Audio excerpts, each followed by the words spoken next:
आनंद परमानंद सतगुरु मंगनानंद जी साहेब सत्संग आश्रम डेरा सतगुरु पीतान जी साहेब धाम निगाना जिला भिवानी हरियाणा के सौजन्य से तुलसी साहब का जीवन। सतगुरु तुलसी साहब जिनको लोग साहेब जी भी कहते थे, जाति के दक्षिणी ब्राह्मण राजा पूना के युवराज यानी बड़े बेटे थे, जिनका नाम उनके पिता ने श्यामराव रखा था। 12 वर्ष की उम्र में उनकी मर्जी के खिलाफ पिता ने उनका विवाह कर दिया, पर वह जवान होने पर भी ब्रह्मचर्य में पक्के और अपनी स्त्री से अलग रहे। उनकी स्त्री, जिसका नाम लक्ष्मीबाई था, पूरी पतिव्रता थी और अपने पति की सेवा दिल जान से बराबर करती थी।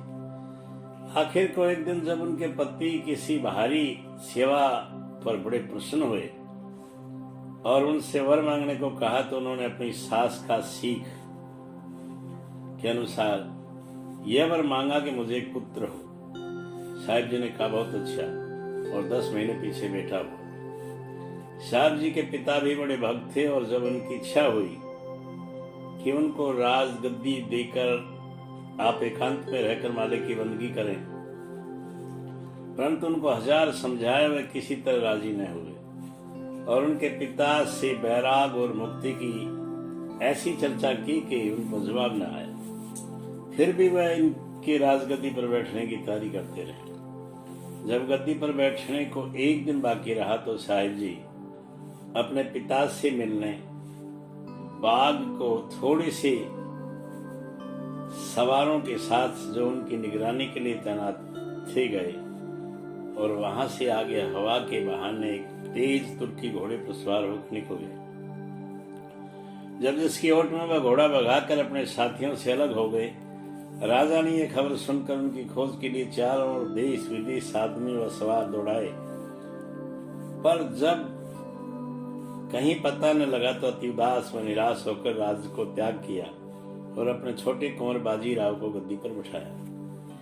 तुलसी साहब कितने ही बरस तक जंगलों, पहाड़ों और दूर दूर शहरों में घूमे और हजारों आदमियों को उपदेश देकर सतमार्ग में लगाया और कई बरस पीछे जिला अलीगढ़ के हाथरस शहर में आकर पक्के तौर पर ठहरे और वहां अपना सत्संग जारी किया। घर से निकलने के 42 वर्ष पीछे वह अपने छोटे भाई राजा बाजीराव से बिठूर जिला कानपुर में मिले थे, जहां बाजीराव गद्दी से उतारे जाने पर संवत 1876 में भेज दिए गए थे। इसका हालत सुरत बिलास ग्रंथ में इस तरह लिखा है कि साहिब जी गंगा के तट पर रम रहे थे कि एक शूद्र और ब्राह्मण में झगड़ा होते देखा। ब्राह्मण गंगा जी के तट पर संध्या करता था और शूद्र नहा रहा था। शूद्र की देह से जल का छींटा ब्राह्मण पर पड़ा, जिससे वह क्रोध में भराया और उठकर शूद्रों को गाली देने और मारने लगा।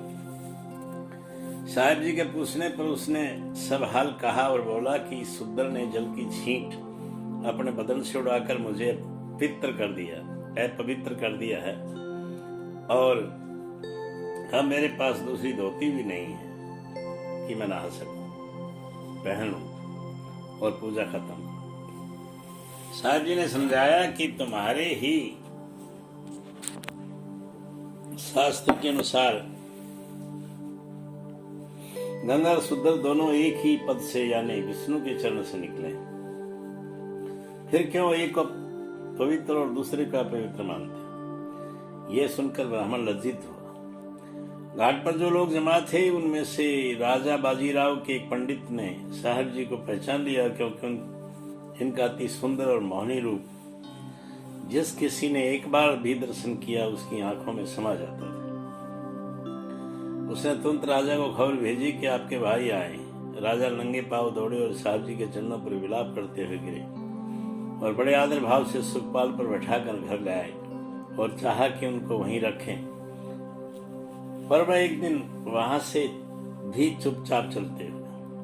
सूरत विलास में तुलसी साहब के देशाटन समय के कितने ही चमत्कार दिखे हैं, जैसे रोगियों को आरोग्य कर देना, मुर्दों को जिला देना, अंधों को आंख, निर्धन को धन और वांझ को संतान देना इत्यादि, जिनके विस्तार की यहाँ आवश्यकता नहीं।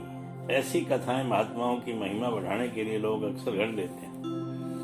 संत यद्यपि सर्व समर्थ हैं, पर वह कभी सिद्धि शक्ति नहीं दिखलाते और उनकी उसी गति को गुप्त रखते हैं। हमारे मन में तो सब कथाओं में ये हाल जो प्रसिद्ध है अधिक बैठता है कि एक साहूकार ने आपका बड़ा सत्कार किया और भोग लगाते समय वरदान मांगा कि मुझे दया से एक पुत्र बख्शा जाए।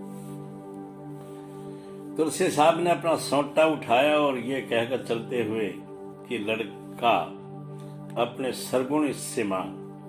संतों की दया तो यह है कि अगर उनके दास की औलाद मौजूद भी है तो उठा लें और अपने दास को निर्बंध कर दें।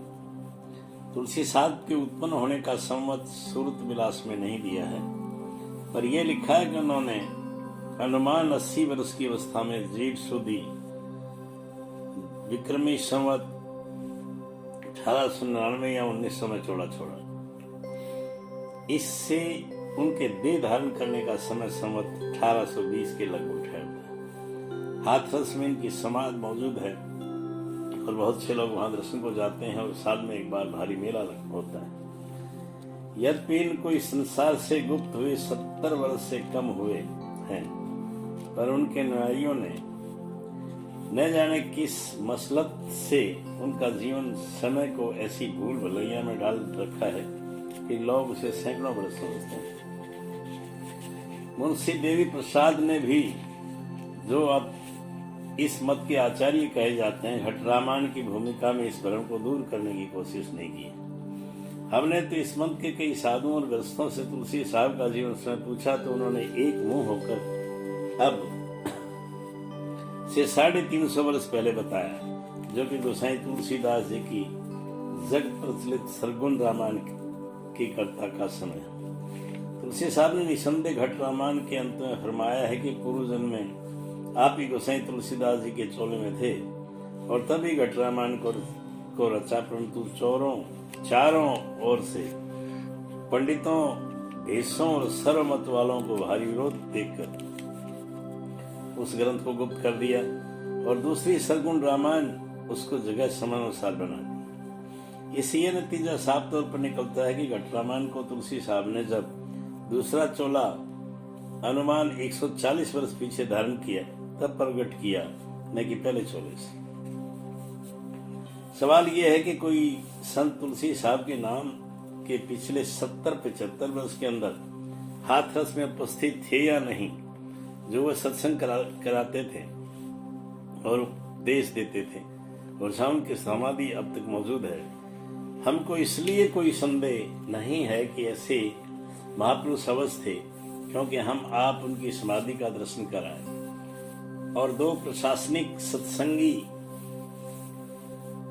अब तक मौजूद हैं जिन्होंने अपने लड़कपन में तुलसी साहब के दर्शन किए थे, और उनमें से एक तो तुलसी साहब ने अपनी घटना में आप दिखाई थी। तुलसी साहब के मत वाले उनकी महिमा समझकर इस बात पर बड़ा जोर देते हैं कि महाराज ने कोई गुरु धारण नहीं किया, और उनके प्रमाण में भी यह कड़ी पेश करते हैं। एक विधि चित रहें सम्हारे, मिले कोई संत फिरो तीस बार।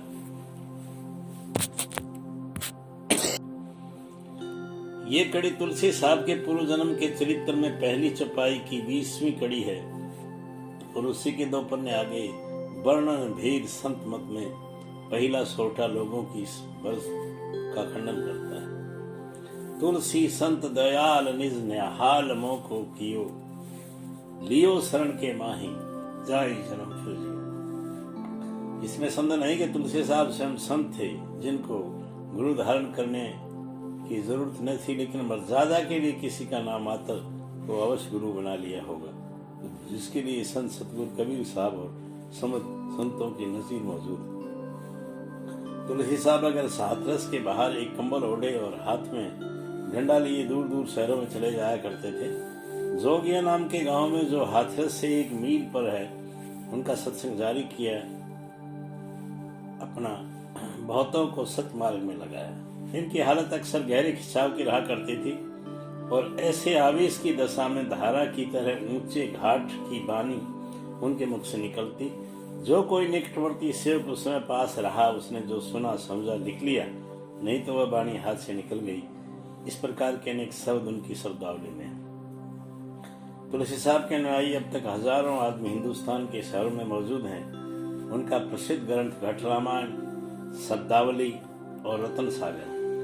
तुलसी साहब ने अपनी वाणी में बहुत जगह वेद, किताब, कुरान, पुराण, राम, रहीम और प्रचलित मतों को खोजकर खंडन किया, जिससे लोग उन्हें निंदक और द्रोही समझते हैं, पर यह उनकी अनसमझता की बात है। तुलसी साहब के पदों पर अर्थ पर ध्यान देने से स्पष्ट जान पड़ता है कि उन्होंने किसी मत को झूठा नहीं ठहराया, वरना जहां तक इसकी गति है तो साफ तौर पर बतला दिया है।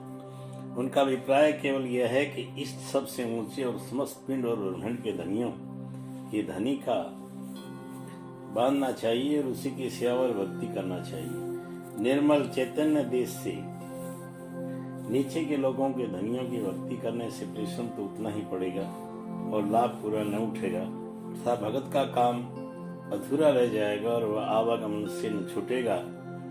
देर सवेर जन्म मरण का चक्कर लगा रहेगा, क्योंकि ये लोग माया के घेरे में हैं, चाहे वे कितने ही सूक्ष्म माया हो। आनंद आनंद।